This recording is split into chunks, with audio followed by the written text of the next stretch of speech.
Hello, everyone. Welcome to the Noble Network Virtual College Fair. Thank you so much for joining us. Today, we have 6 colleges, each presenting for 6 minutes. A few housekeeping announcements before we get started. You can use the Q&A button on your screen to type questions to our presenters at any time. Please send questions throughout. You don't have to hold your questions until the end. Your camera and microphone are off, so our panelists cannot see or hear you. This is just one of many different sessions happening, so please sign up for more.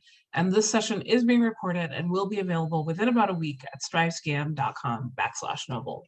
And with that, I'll turn it over to our first presenter, Colorado College. Awesome, thank you. Just give me a second here.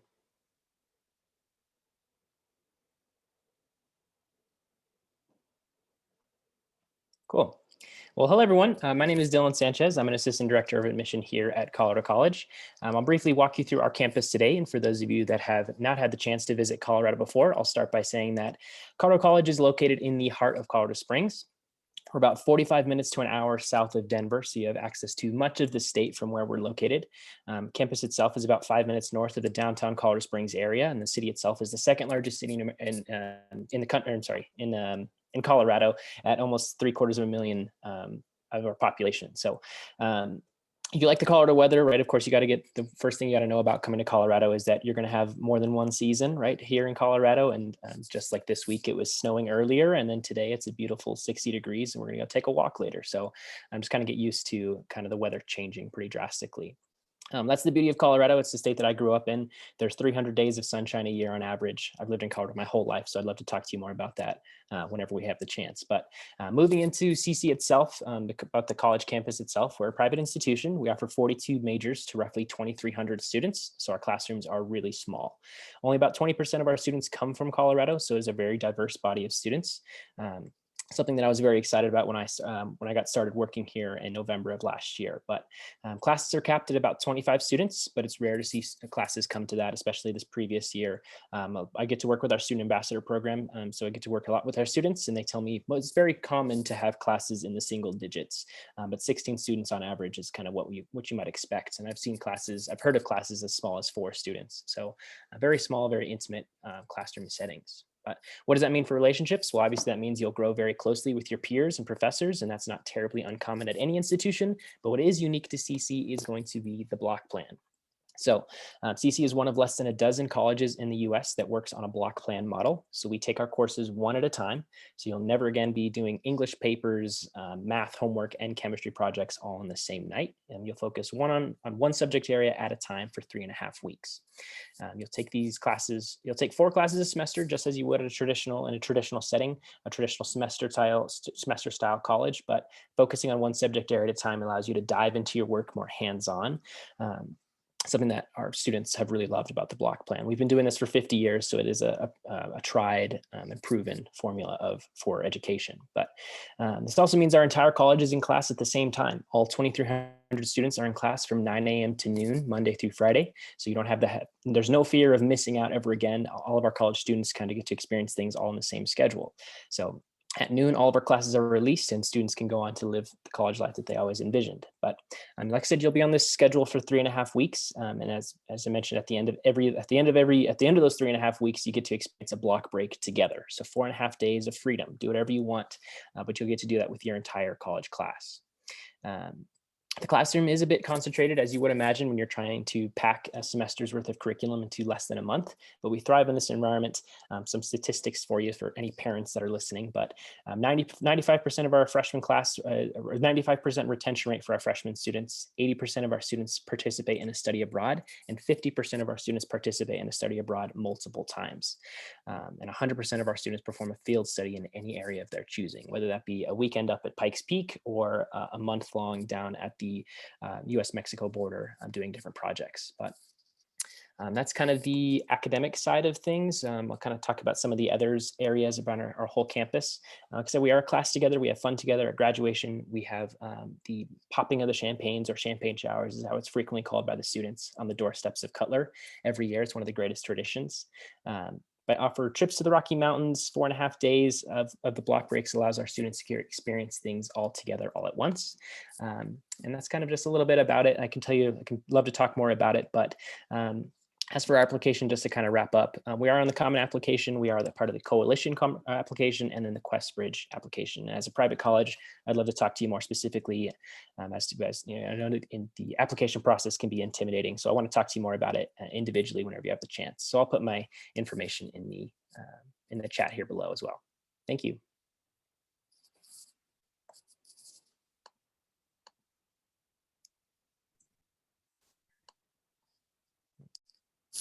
Thank you so much. Our next presenter is Wesleyan University. Good afternoon, everybody. My name is Taylor. I'm one of the admission deans here at Wesleyan University. Just to give you some of the basics, we're a liberal arts institution of 3,200 students. That's 3,000 undergrad and 200 grad. We're located right here in Middletown. We're about 2 hours away from Boston and 2 hours away from New York City. Connecticut's essentially a rectangle, and we're smack dab in the middle of it. And when it comes to the culture of Wesleyan, really the two most important things that you need to know about us as a liberal arts institution is that, one, we take a very interdisciplinary approach to our academic model. We have what's called our open curriculum. So some schools have what they refer to as a core curriculum or general education requirements or distribution requirements, basically a list of classes that all students need to take regardless of what they are pursuing as a major. For us, that doesn't exist. You simply need to take all the courses in your major and a total of 32 classes, so 4 per semester. And so students have a great deal of freedom and flexibility that comes with that open curriculum. And so you'll see lots of students who are double majoring, double minoring. There are also a few brave souls who are triple majoring too. And so, even the president himself, when he was a student at Wesleyan, he actually did a self. So you'll see a lot of students here doing things like physics and theater and music and biology and everything in between. We believe in providing students with transferable skill sets that makes certain that as the career world changes around you, you're able to adapt to it. After all, our job is to prepare you not just for when you graduate in 2025, 2026, but also to make sure that the education lasts you until you retire in 2070. So we're strong believers that a liberal arts style education is the way to do it. So that's really the first unique thing to know about Wesleyan is that open curriculum. And the second thing to know is that we occupy a very unique niche within the liberal arts college universe because being at 3,000 students, we're a little bit bigger than your average liberal arts college. We're definitely, what some might call small, medium. And so that gives us a great deal of activity on campus. Just because of the greater number of organizations. We're about 250 clubs and organizations on campus that are all very actively engaged. All the students are living on campus for all 4 years. So culturally speaking, we're very much part of that small liberal arts college model. Like Colorado College, very small classes, you get to know your professors really well, you get to know your fellow students well. But because we're a little bit bigger, we also have a really robust a very robust research scene here. So we actually have more funding from the National Science Foundation than any small liberal arts college in the United States. And for those of you who are interested, you can actually do a master's degree in any of the STEM disciplines. And that includes math, psychology, environmental studies as well, not just your traditional STEM. And you do it by doing a 5th year at Wesleyan, and that 5th year is tuition free. So it's just a really fantastic opportunity, not just because it's tuition free, but you're doing it. The reason why you're able to do it in 1 year is because you're essentially starting your graduate level research while you are an undergrad, and close to half of our students in the sciences publish in journals before they graduate. But I'll also say that research extends beyond the sciences as well. So you'll see students that are in the government department doing research on voter turnout demographics, and students in the English department doing research on poetry and editing books. So research is definitely a big part of the experience here, and being that slightly larger school, having a great deal of research funding makes us resemble a larger university when it comes to opportunity while still retaining that small school culture. And the last thing that I really want to touch on is that, we're not a one-trick pony either. While a lot of students come to us for the sciences, we also have a very, very active performing arts scene here. A lot of students come to us for theater and for film. I'm basically required by law to mention that Lin-Manuel Miranda, the creator of Hamilton the musical, is a Wesleyan alum, as is the creator of How I Met Your Mother and the creator of Will and Grace and the creator of Mad Men, and lots of folks in screenwriting rooms. And so that performing arts culture is definitely part of our DNA. So even if you're not a performing artist, you're going to be going to performances with the same amount of gusto as students would be going to a football game or a basketball game. And so those are some of the things that make us unique. And then I'll just close briefly on things related to admission.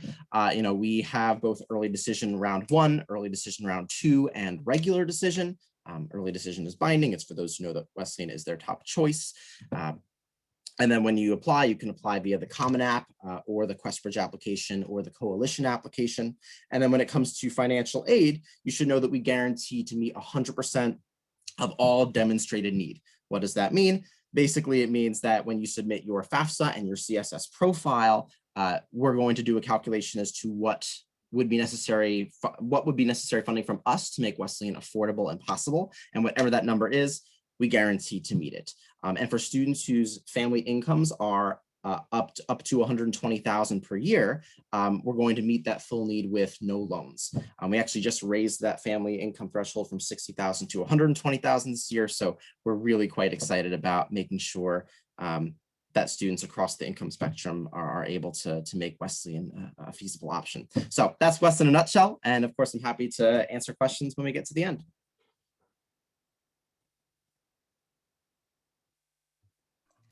Thank you so much. Our next presenter is Connecticut College. Thank you very much. Just one moment here.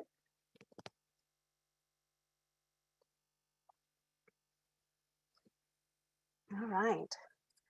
Hello, everybody. My name is Millie Muniz. I am Associate Director of Admission and Coordinator of Multicultural Recruitment here on campus. And hopefully you'll learn a little bit more about Connecticut College and come back to learn more. So Connecticut College is a liberal arts institution. We are located in the southeast shoreline of Connecticut, right in between New York and Boston. We are just over 1,800 students, so a small community of learners. We are within the NESCAC Division III athletic conference. Our student faculty ratio is about 9:1. Our class sizes are very small indeed. It's around 18 students, but you will find that as you go deeper and deeper into your major, that your classes are going to be smaller.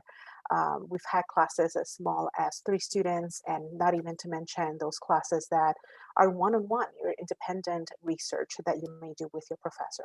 We're also part of a posse. We're a posse partner as well, and I am very happy to be the one that is part of the selection committee for Chicago. Now, we're located in the city of New London. New London is located, like I said, in the southeast shoreline of Connecticut, and we are the only NESCAC school that has waterfront campus. And the city is about 30,000 individuals. The students at Connecticut College do take full advantage of our city in a variety of ways, whether it is academics or mentoring students from our local schools or volunteering or doing research, entertainment. The amount of restaurants and things to do around our campus is great. How do we get here? Well, we are, like I said, right in between Boston and New York, but we have 2 major international airports just around 40 to 45 minutes from where we are. You can also reach us right off of I-95 or by train and bus, 5 minutes away from campus as well. Now, some of the things that makes us really distinctive is the honor code and shared governance. Honor code, it's double-sided, so it's not only academic, but it's also social. So students hold themselves to a higher standard. And with the shared governance, it's a commitment that is made every single year for students to really be empowered to have a voice at Con and participate in very important decision-making processes like selecting the president, selecting deans, and determining where the budget money goes. Now, let me tell you a little bit about academics and try to run you year by year. Your experience at Con is going to start with your first year seminar. That is that class that is specifically designed to help you succeed in everything else that comes afterwards. So you're going to fine-tune skills like writing, discussion, critical thinking. And within that class, you're also going to connect with your team of advisors, starting with your professor, who will be your advisor until you declare a major. You're also going to be matched with an academic advisor, a staff advisor. That is somebody like me or anybody in the staff that will be your connection not only to the resources on campus, but also to the city as well. A career advisor, yes, career starts year 1 at Connecticut College, and I'll talk a little bit about that in a moment. And then a student advisor that will be your bridge to the larger student community. This is, very quickly how your experience will look like. You are going to be declaring a major. You will have some coursework outside of that major, so call it a minor or a second major. You get to study abroad, career opportunities like internships and research, and then your senior project will bring it all together during your senior year. The second year, it's a lot of reflection.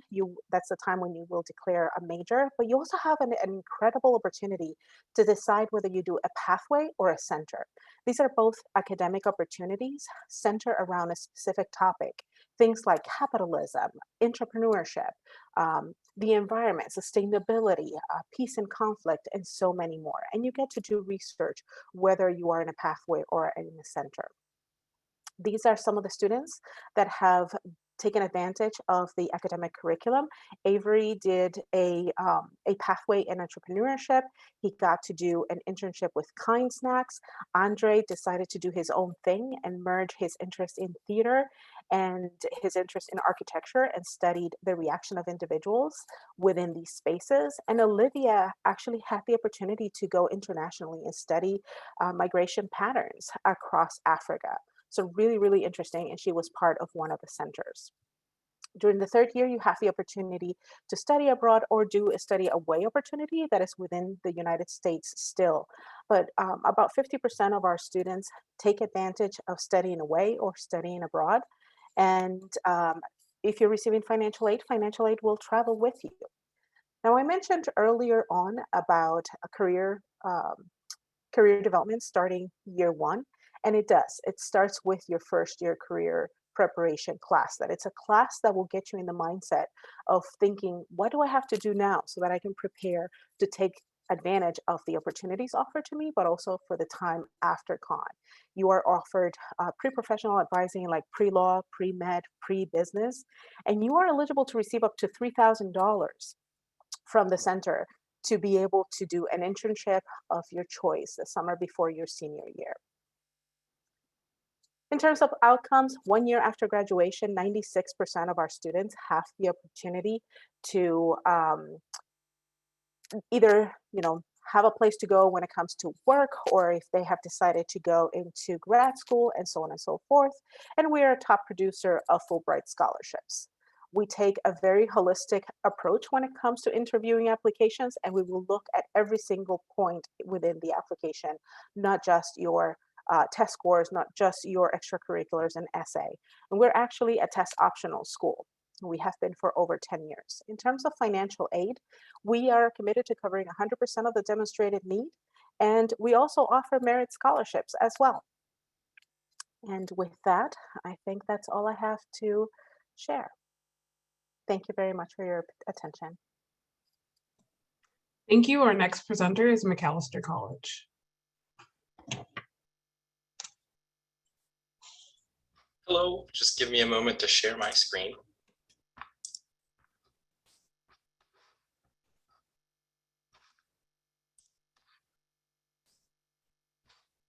Hello, my name is Jace Riggin. I use he, him, and they, them pronouns.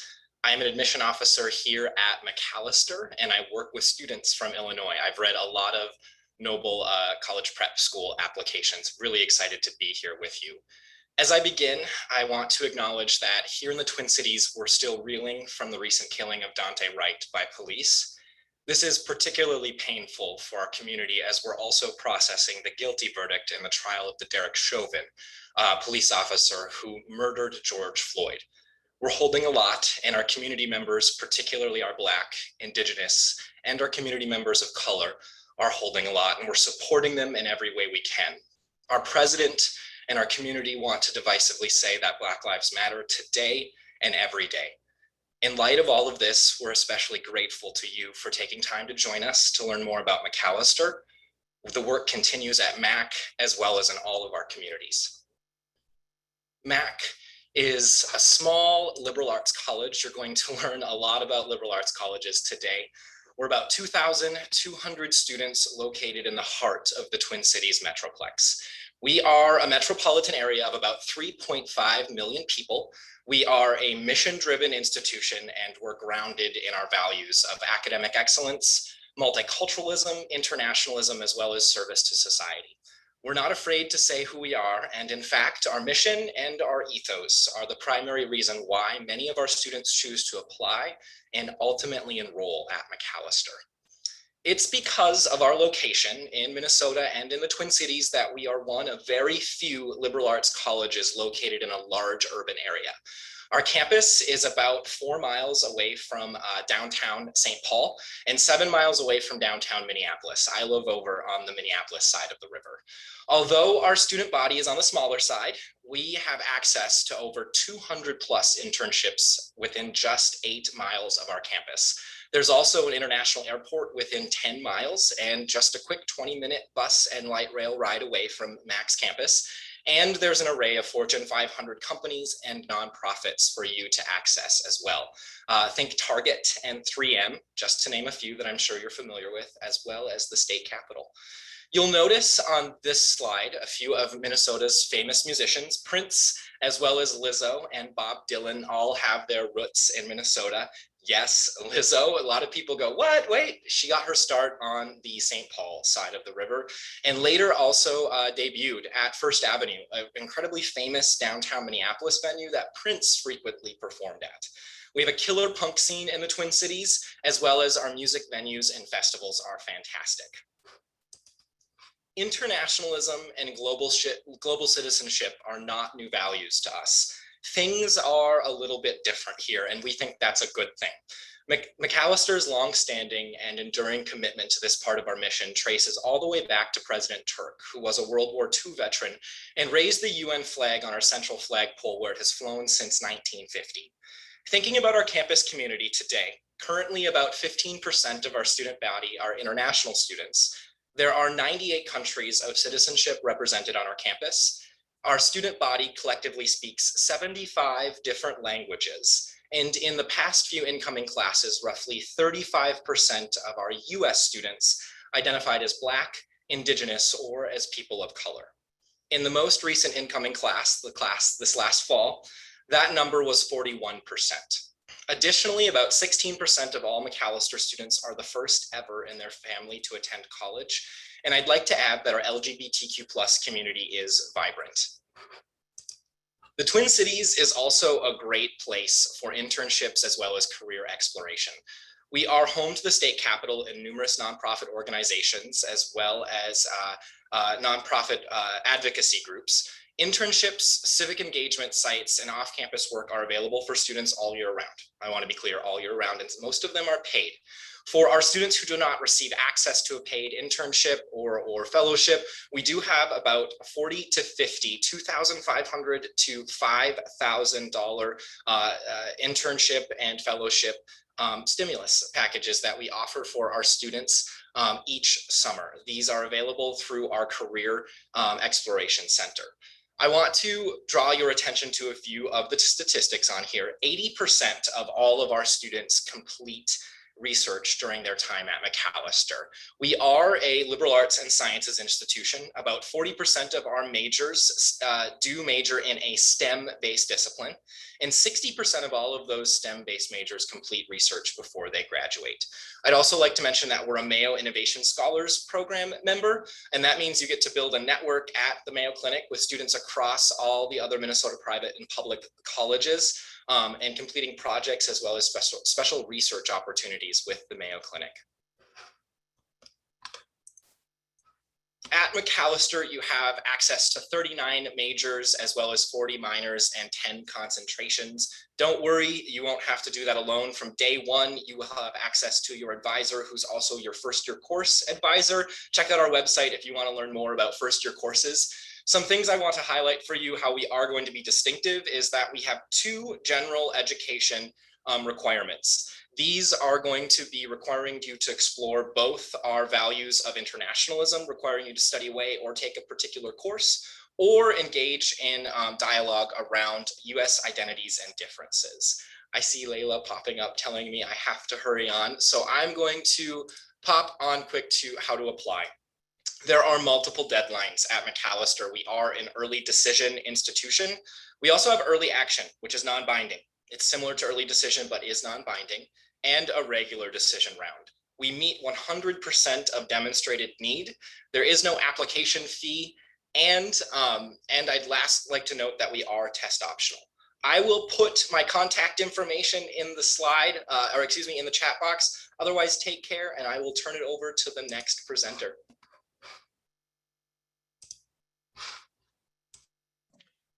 Thank you so much. Our next presenter is Occidental College. Awesome. Thank you so much. Let me just go ahead and share my screen. You can all see this, I hope. Perfect. Wonderful. This is a delight for me to be here. My name is Julius. I graduated from Oxy in 2016, and I am also from Chicago originally, from Rogers Park. So not nearly as exciting for me as being back in Chicago, but the next best thing. And I love to really kind of try and bring some Midwest folk out to the West Coast. I think what we do at Oxy is pretty exciting. We are a liberal arts college located in Los Angeles. I know when I was going through my search process not too long ago, it was pretty rare for me to find a small college community that still was located in a major metropolitan area. And I think Oxy does a really good job of balancing both of those identities, right? We are a school of 2,000 students, all at the undergraduate level, who live on campus typically for all 4 years, but you really see that we are right in LA and are able to design our 4-year curriculum really around that city. To give you all a sense, students are not coming from just LA, but really from all over. Only about 1/3 of our students come from California. The majority are coming from outside of the state, whether that's the Pacific Northwest or the Midwest or the East Coast. And about 15% of our students actually come to Oxy from outside of the US. So we are very much a global community that gets to live and learn together. I do want to spend some time talking about what a liberal arts college even really means. And I know we've all kind of given you the 30-second spiel, and I just don't know if 6 minutes is really enough time to fully unpack it.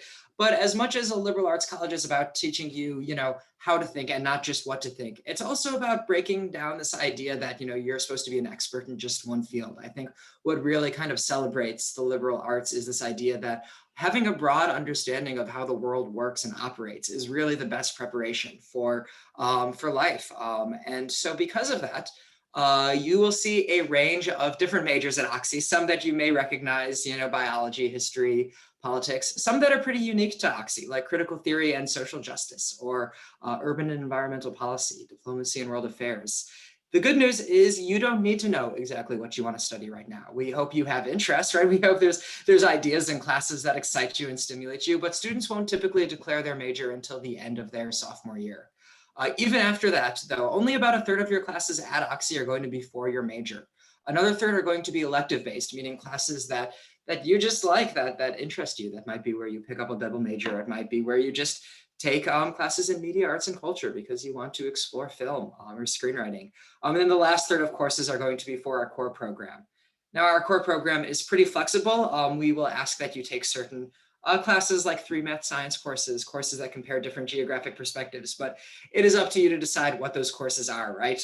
That might be everything from, within math and science, geology to cognitive science to formal logic, which is actually a philosophy class that looks at sort of the mathematical principles that go into argumentation. And it's not meant to be punitive, it really is meant so that you're able to understand how conversations you're having in computer science, for example, about technology and artificial intelligence might relate to a seminar you're having in the politics department about the ethics of having computers able to recognize people's faces. What are some of the biases or implications in that? Maybe this is a conversation you're having in sociology. I'm really connecting those dots across disciplines is what we get really excited about at Oxy. That's a little bit about what, kind of those conversations will look like in the classroom, but we have the advantage of being in LA, not by LA, not near LA, really in the city. And I think it's important to remember that while you all have a choice in where you go to school, so do faculty. And the faculty that come to Oxy are choosing to do so because they want to design classes that are based around the city. So in the bottom left corner, you actually see a class. I'm in our urban and environmental policy department of students who are studying gentrification in our own neighborhood of Highland Park, who are walking around and looking and understanding how businesses change, how rent, the kinds of apartments that people are seeing and the prices that they're going for have evolved over the last decade and what that means in terms of the community. On the other side of the screen, you see our marine biology classes going off the Pacific Ocean in our research vessel.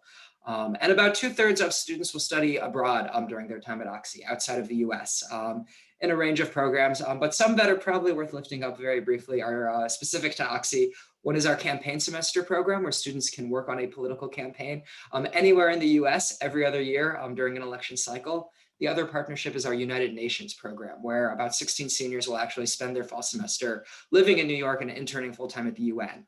So Oxy is very much a roll your sleeves up and get your hands dirty kind of school. We want you to be out in the field learning, not just over the summer, but really throughout your 4 years. Now, students live on campus for typically all 4 years. We have about 5 exclusively first-year halls where all of our first-year students will live together, learn together, grow together. After that, though, you are really able to pick the kind of living community you want to be in. We have some halls that are themed around identity-based themes or academic or intellectual interests, like our food justice house. Plenty of options to keep that fun, but some of our seniors will choose to live off campus for that full LA experience, and that is also okay. But what is worth mentioning is that, the reason why it's so valuable for you to live on campus for all 4 years is that at a school of about 2,000 students, students really are what make Oxy tick. Our clubs, our activities, our sports and interests reflect the student body. And so no 2 years really look exactly the same. Some of our clubs, like dance production, which is our longest running organization at Oxy, it's about 78 years old, and they do a big dance showcase in the spring. Will exist forever, in perpetuity, hopefully. But the students are choreographing it or performing it. What those dances are changes from year to year. We do offer varsity athletics. About 25% of Oxy students are varsity athletes, but more broadly, 50% of Oxy students are involved in some form of athletics, whether that's club or intramurals. And that really is the culture in Southern California. If you are someone who enjoys being outside, I've got good news for you. You can really do that all year long, and our students do. That was probably the biggest culture shock for me coming from Chicago to LA. This all ultimately prepares you to be successful in whatever field you want. And I'll kind of end on this slide, but I think it's so valuable to see that there's no one field or industry that you're prepared for with liberal arts education. Rather, you are able to be successful, whether that is in arts and entertainment, in law or politics, in education, or even in science and technology. The Jet Propulsion Laboratory, which is affiliated with NASA, is one of our biggest employers. So, the liberal arts and the liberal arts at Oxy isn't meant for everyone, but for the right student, I think it's a really powerful experience. And I think that's the joy of the college search process, is getting to figure out what is right for you. So with that, I yield my time, and thank you all so much. Yeah.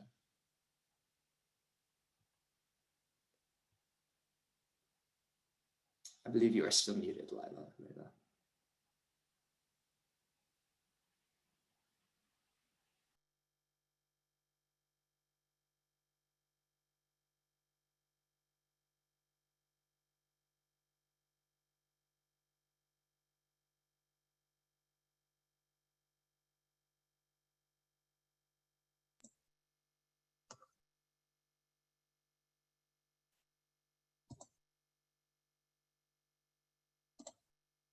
Lafayette, College, were you able to pull up your presentation?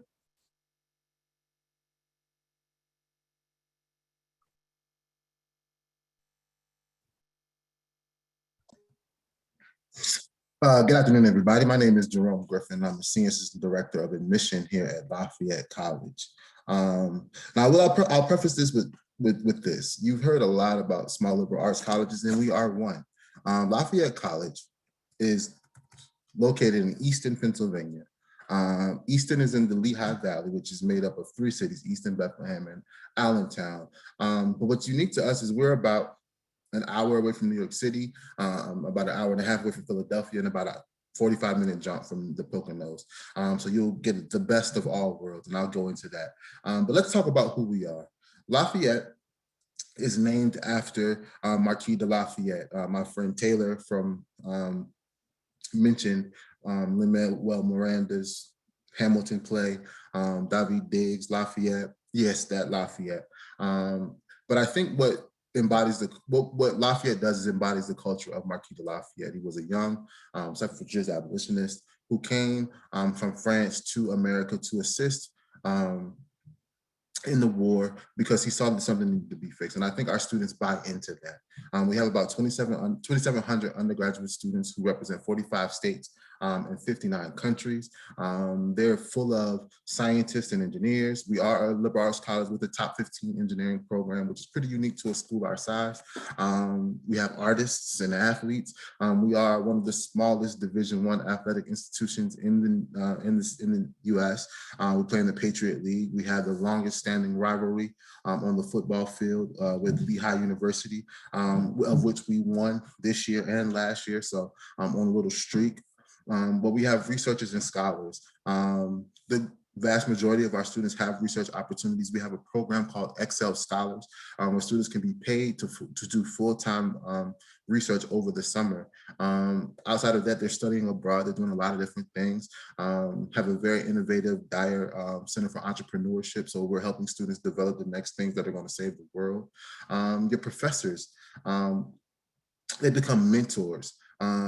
They're not only there to, infuse your mind with great education, but they're also there to serve as a shoulder to lean on. If you're here over the break, they're helping you with, places to stay, food to eat, things like that. I think the biggest thing about Lafayette is the community that we build through the opportunities you have with our 200 clubs and organizations, the opportunities that you have through our Gateway Career Center, which is which we give you an advisor your freshman year. Our counseling center is amazing. What we do at Lafayette is basically hopefully develop success for you as an individual. That looks different for everyone, but at Lafayette, we try to put as many resources into what we do for you as an individual. As far as what we do academically, you've heard a lot of the great things that all the universities and colleges presented before me. And we're very similar in that vein. We are an applied liberal arts colleges with 4 academic divisions: engineering, natural sciences, natural and social sciences, and the arts. The breakdown between those 4 is pretty even, maybe a little bit more leaning towards the engineering side, but about a quarter each of our students are majoring in those academic areas. We have 51 areas of study that include anything from engineering to women and gender studies, from media studies, Africana studies. Econ is what's one of our more popular majors. As well as many other academic divisions. Many of our students, over half, are double majoring or majoring in added minor. So we give you a lot of academic flexibility here at Lafayette. The way that those professors become your mentors, become your friends, is because of our 10-to-1 student to faculty ratio. I think that that's it's one of our more appealing traits to students who know that they need to come to a community where they're going to be able to get to receive the attention that they need. At an institution like ours, although we are small in numbers, we have a lot of opportunities for our students, and that relationship is kind of where those opportunities stem, whether it be the opportunity to do research in the second semester of your freshman year, or helping you find internships and externships in the major metropolitan areas that are close. New York City, we have a space in New York City where our students take class and do different things. A lot of our alumni are from the tri-state area, which is New Jersey, New York, and Pennsylvania. And they often give back through our vibrant alumni community. So our students are connected in many different ways on campus. The average class size is about 19. Now, you will have a little bit larger classes in your first 2 years, just because that's the nature of the beast. You'll have those entry-level classes that'll have a higher number of students. But what happens at Lafayette, which probably happens at most of these small liberal arts colleges, that our professors really care about the students who are in their class. I'm a storyteller, as many of us probably are. And I have a colleague that was a student here and had a psychology course, over 50 people. But the professor took the time to memorize their names, who they were, and where they sat. So much so that when she went to take an exam, she sat in a different seat. He stopped her where she was and said, "Hey, you haven't sat here all year. You probably want to sit where you've been sitting, because that's probably where you learn best." And that speaks to the connected community that we have. Our students are connected in the classroom and in the Easton area. Like I said, we are in the Lehigh Valley, which is composed of the 3 cities. But Easton is a city that is very diverse in population. It's the smallest of the 3 cities, but it has a lot of culture here. And our students kind of represent that. And then they also get involved through our Landis Center for community engagement. Volunteering is a big thing at Lafayette. They're giving back through our farm that's on campus, the farm. So again, a lot of different things that we do here at Lafayette. This is where we are. And then quickly, we are solely on the Common App. We are an early decision, regular decision school. We do have 2 early decision deadlines. November 15th is the first, January 15th is the second, but you can change your application to early decision on February 1st. And then January 15th is regular decision. We review applications holistically. We are test optional for the next 2 cycles. I'll put my information in the chat. If you have any more questions, please feel free to reach out. Thank you for your time. Fantastic, thank you. We have a few moments left, so I wondered if all of our reps could turn on their cameras and microphones, and we'll just do a quick round robin here. If you could all just share a little piece of advice that you would give someone going through the college search process. Since my mic is still on, I guess I'll go first. I think my piece of advice in the college search process is to remain open-minded. I think a lot of times you get bogged down in rankings and things of that nature. Yeah, that's cool, and that should be a part of your search, but you should also, where do you want to go? What do you want to study? What is the surrounding area that you want to be around?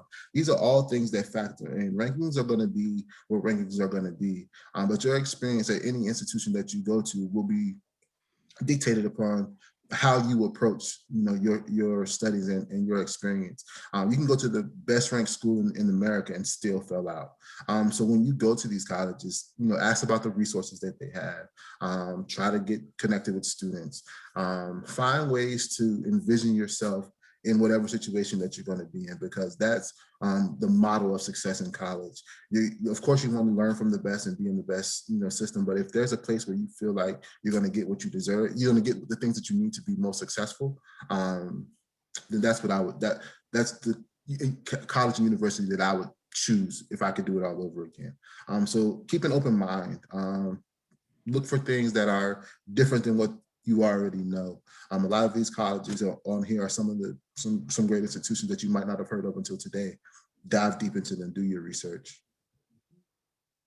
Yeah, I second that. Oh, sorry. I second that, and I would just add that sometimes students really get nervous around financial aid and the cost of the institution. And it is important that more than looking at that price tag, that you look at what kind of financial aid that they offer.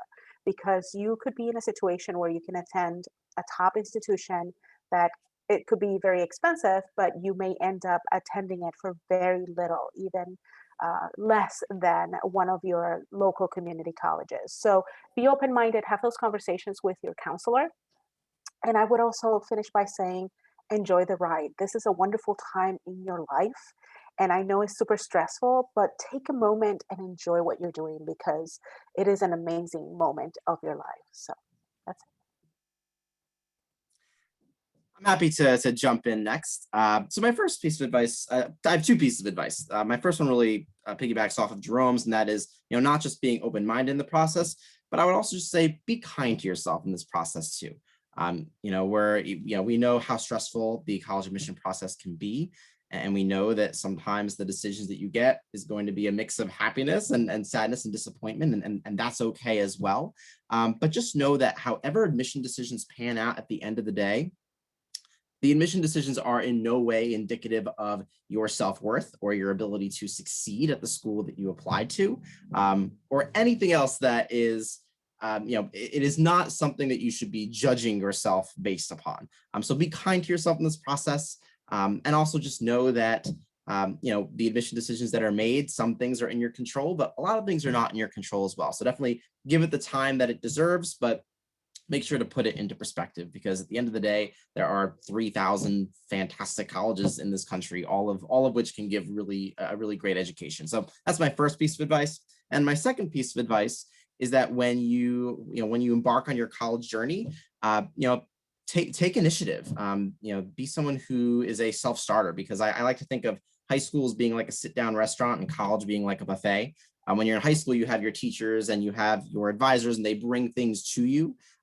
They give you the opportunities on a silver platter, and they tell you what to do and what to take, etc. Whereas when you're in college, there's a ton of opportunity, but you have to seek them out, right? And you want to make sure that you're the person at the buffet that piles their plate all the way up to high, right? And so being that person who reaches out and seeks out opportunity is the student who's going to have the most fruitful experience. So those are my two pieces of advice. Okay, and to the others, if you could just make it super quick, we're at time. Very quickly, I will say, don't forget to enjoy your senior year of high school. It is a full 25% of that high school experience, and you're doing this, you're paying attention, you're in the search, that's great, but also give yourself that space to really enjoy being a senior, because it won't happen again for another 4 years. So celebrating that. Yeah, I'll just quickly say it's gonna be one of the most challenging times to test your organizational skills. So really practice your organizational skills here with all of this. Keep a page for each college, or keep a Word document open for each school to kind of keep everything for you. But visit the schools if you can. That was the most important part of my college search. Try to get out there, even virtually. Try to experience as much as you can with the colleges. Yeah, I would just love to say, make sure you stay in contact with us. We want to be in touch with you. We want to get to know you better. There also is no rule that you can't show up to another virtual visit event or a high school visit if you've already met us. In fact, that's the best thing ever if we get to meet you again. And so I want to be serious. Don't be afraid to go to a second event. Don't be afraid to say hello, or just pop over to the table and be like, I wanted to say hi, because we'd love that. That's all I have to share. Fantastic. Thanks, everyone. And thanks, students, for joining us. When this window closes, there'll be a link to a very quick 4-question survey. We'd appreciate any feedback that you can provide. Again, this is just one of many different sessions being hosted, so please sign up for more. And in about a week, you'll be able to find this session and many others at strivescan.com/Noble.